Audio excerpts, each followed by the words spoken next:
Good morning, Kings. Today we turn to Psalm 119, verse 43. And take not the word of truth utterly out of my mouth, for I hope is in your rules. This is an interesting turn that presents us with a bit of a warning. This might also take some time to explain. The psalmist is saying, God, don't remove my ability to speak the truth. Why would he pray this? That seems kind of an odd thing.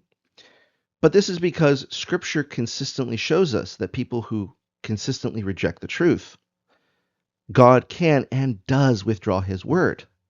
Let's consider Psalm 81, verses 11 to 13.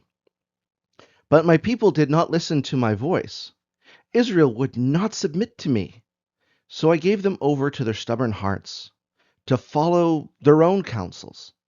Oh, that my people would listen to me, that Israel would walk in my ways. This is not a natural condition, but the result of consistently rejecting God. Because even though God is love, he will not force anyone to love him. Sometimes the ultimate good is to turn someone over to their issues.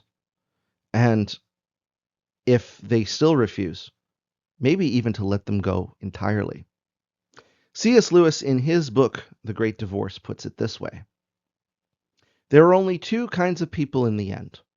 Those who say to God, thy will be done, and those to whom God says in the end, thy will be done.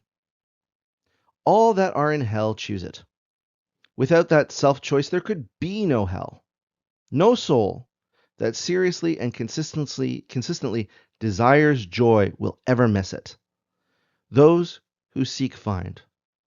Those who knock, it is open. If you reject the truth, God will withdraw the truth. If you consistently reject light, God will permit darkness. This is not unloving. If you don't want a relationship with God, you won't have one. Let's move past John 3:16 and 17 to what the rest of that passage says. Whoever believes in him is not condemned, but whoever does not believe is condemned already, because he has not believed in the name of the only Son of God. And this is the judgment, that light has come into the world, and people love darkness rather than light, because their works were evil. For everyone who does wicked things hates the light and does not want to come into the light, lest his works should be exposed. But whoever does what is true comes into the light, so that it may be clearly seen that his works have been carried out in God. In short, the psalmist is praying, God, don't take the truth away from me, because this is your light, and I hope in that, and I hope in your ways.